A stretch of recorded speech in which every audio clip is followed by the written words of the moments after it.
Terrence Malick's The Tree of Life is a story about life, death, and the tensions born from our position as human subjects inside of the natural world. What is all this stuff that led to you and me being here? It's a film that attempts to discuss the tragedies of everyday life alongside the inhales and exhales of everything that surrounds us. While The Tree of Life's narrative mostly centers on the life of a Texas family, it incorporates their experiences into a larger rumination on the creative motions of the universe, of time. In the beginning of the film, we learn that the son of the central protagonist has died.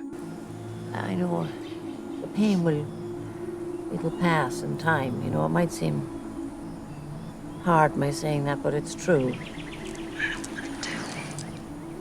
And soon after find ourselves staring at the birth of the universe, at representations of its earliest expansions, at budding life on Earth.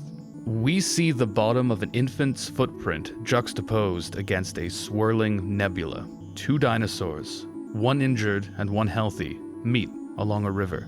It's a poetic display of inordinate chaos, a meditation on that which places into motion our sense of being in the world.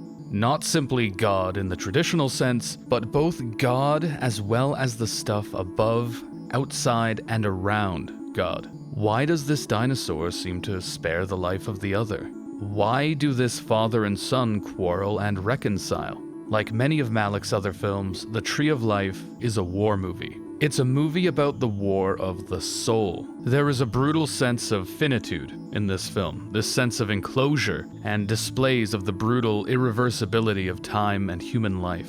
Young children innocently somersault outside a funeral. Blades of grass are situated alongside shots of nebulae and planets. Objects wriggling on the ground are placed beside objects wriggling around the stars. One of the central questions of Malick's film, what do we do despite all of this, only really has one answer. That despite everything, and no matter what happens next, we must choose the way of grace. Because we will still be here, as us, for whatever comes after this. Quick question though, what is the way of grace?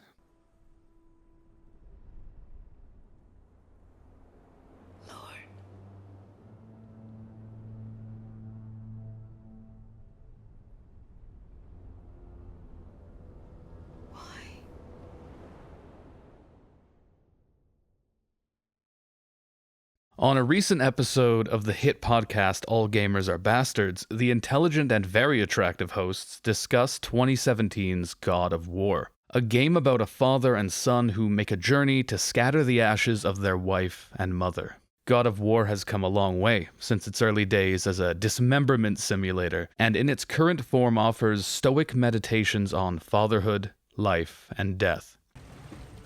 Not like you would even care if she was. Mind your tongue, boy! Until our journey is over, one of us must remain focused. Do not mistake my silence for lack of grief. Mourn how you wish. Leave me to my own.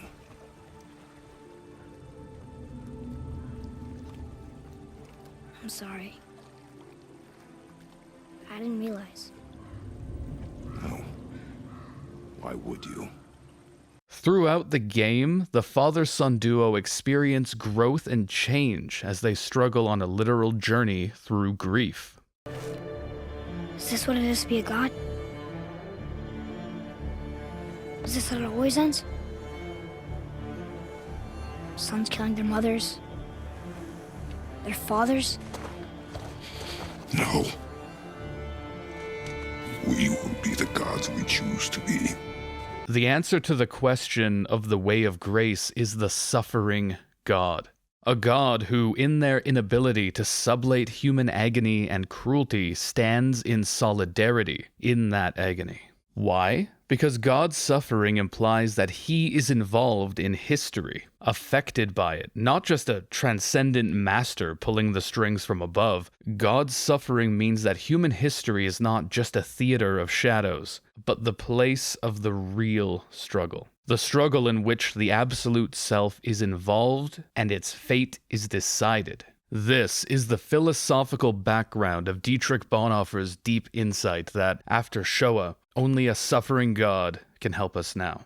A proper supplement to Heidegger's Only a God Can Still Save Us from his last interview. One should therefore take the statement that the unspeakable suffering of the 6 million is also the voice of the suffering of God, quite literally. The very excess of this suffering over any normal human measure makes it divine. As we try to ground ourselves in a chaotic world spinning in a vast universe, we find the only choice we have, while navigating very harsh waters, is the way of grace, in light of the suffering God.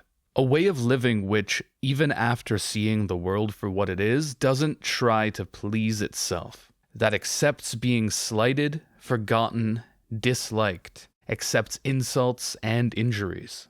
We must love each other. We must forgive each other.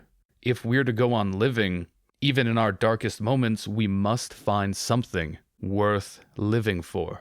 So in light of this higher rationality of an examined life, but also in light of the primacy of global capital, of neoliberalism, of contemporary alienation, what the fuck do we do? What is the way of grace at the end of history? Is there some fraud in the scheme of the universe? Is there nothing which is deathless? Nothing which does not pass away?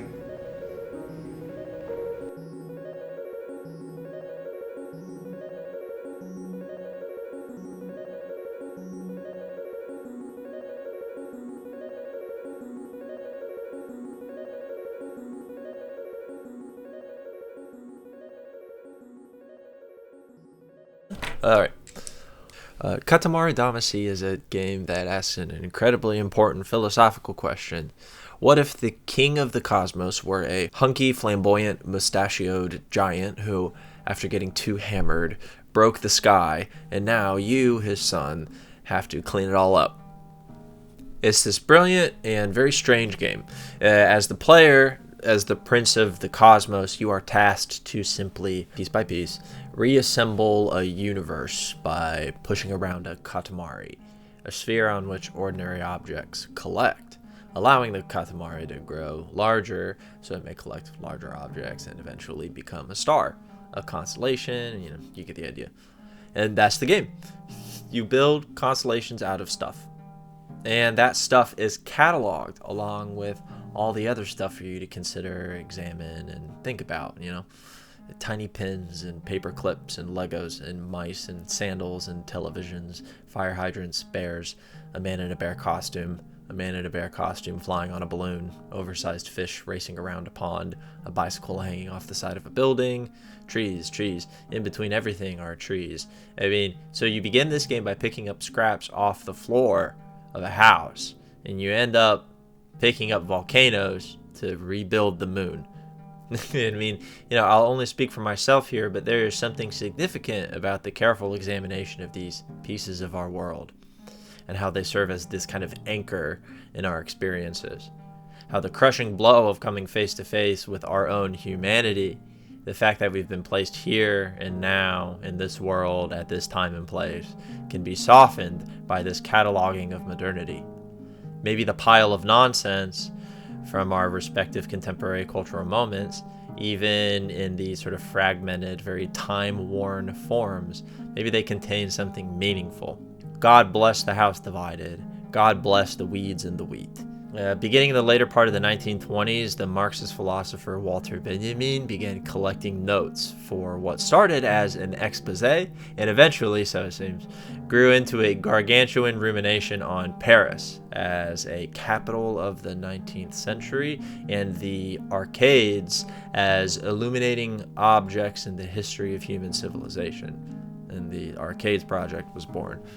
As what started as an essay essentially became, the Harvard paperback of the English translation I have breaks 1,000 pages, which is relatable. For Benjamin, in their historically contingent, conditional sense, the shopping arcades of Paris, popularized in the 19th century, were very useful for actualizing history, bringing forth small, everyday objects from the past as mosaic, as a form of collective redemption. in the observation of the ordinary object, time has been in some way redeemed.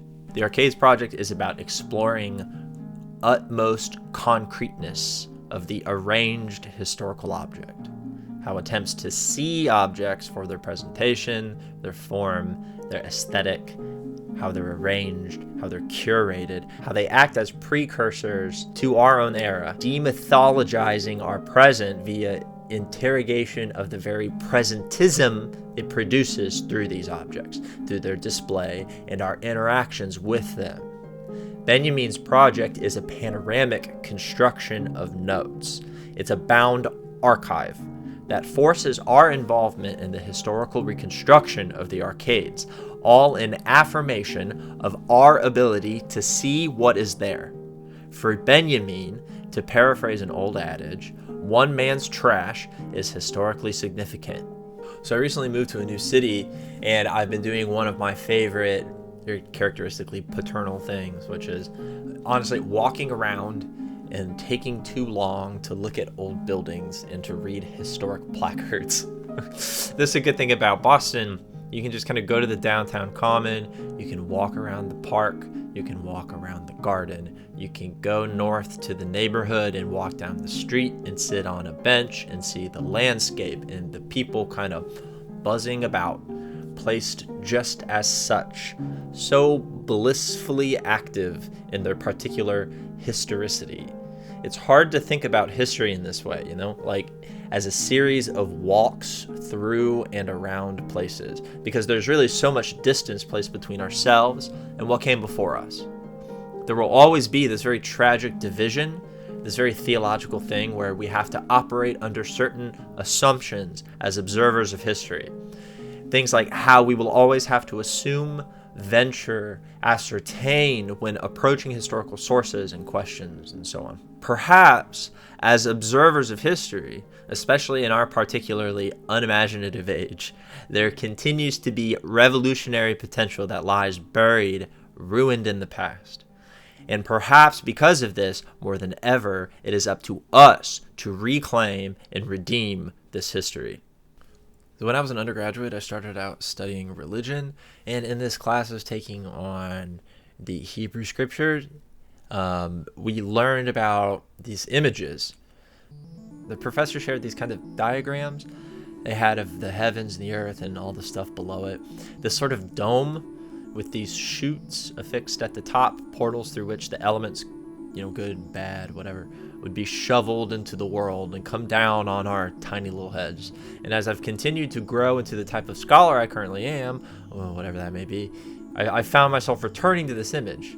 It's one of the most interesting, one of the most historically contingent, beautiful leaps in judgment I think I've ever seen, an attempt to organize the heavens and earth just as such, as God had done before them.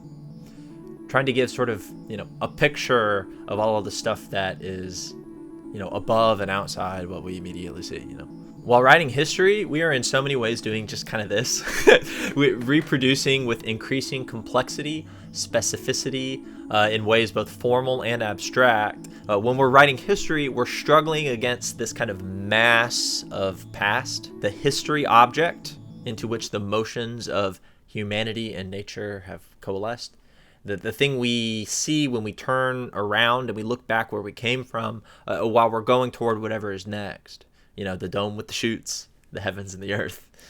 For Benjamin, this was a pile of rubble that the angel of history, as he called it, gazed on, motionless, yet helplessly propelled into the future by the dust storm kicked up by the forward progress of history. It's just all, I guess, just to say, to take up the problem of history is to take up the beautiful, ruinous mess of hope, the revival of the infinite, and the affirmation that things can and will continue to change.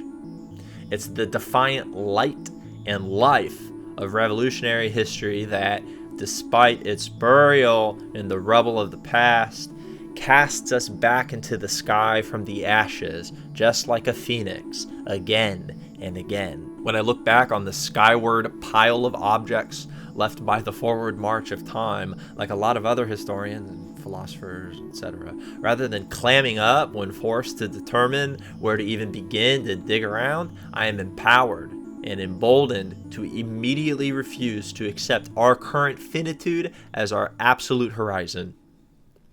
Because there is just so much world to see.